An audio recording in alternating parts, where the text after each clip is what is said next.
Hi, I'm pathologist Kennedy Odenheimer, MD, and I'm here with my partner Flynn Potter, MD.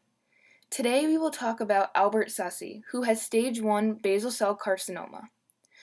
Luckily for Albert, together me and Dr. Potter have cured over 40 patients in the last 4 years of us working together. So today we're going to be looking at some of Albert's background, his family history, his diagnosis, and his current treatment plan. So Albert Sussy was born on May 20th, 1953. His gender is male. His height is 6 foot. His weight is about 190 pounds. For his fitness level, he runs outside about 4 times a week. His occupation is a retired park ranger. His basic diet is he eats relatively healthy. He drinks water every single day, and he does not consume any alcohol or tobacco.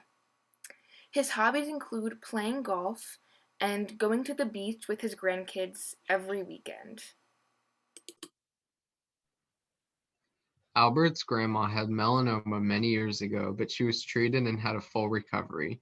Mutations in the PTCH1, PTCH2, and SMO gene are three genetic risk factors for developing basal cell carcinoma. Being exposed to UV rays through the sun or tanning beds, having fair skin, not using sunscreen, and having skin that freckles or sunburns easily are all environmental factors for developing basal cell carcinoma.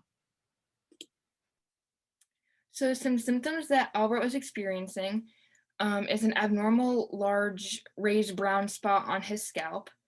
And since Albert is exposed to the sun every day, this began to worry him because he knows that these bumps are a sign of skin cancer. About a week after he noticed the brown spot on his scalp, it began to itch. And then a couple days after that, it began to burn and bleed.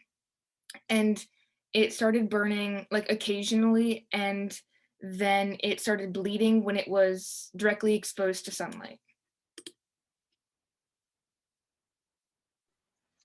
His pathology report revealed that he had a tumor in the skin middle hairline that consisted of dark brown nodules on the skin surface.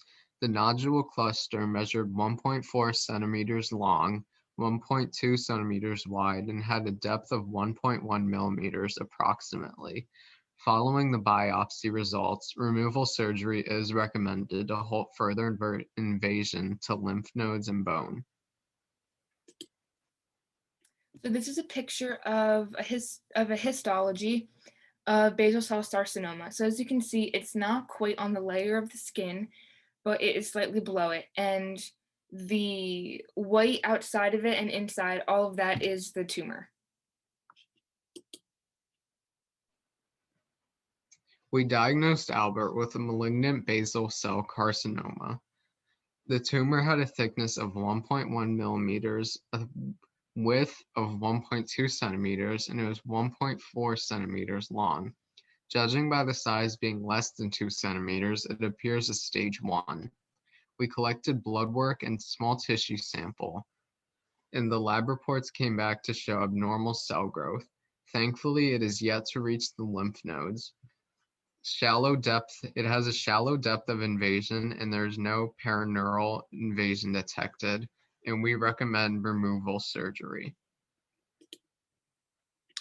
So the treatment for basal cell carcinoma for this patient would be Mohs surgery, because it can be performed in a single visit, and it even wagers the possibility of the wound being healed on its own.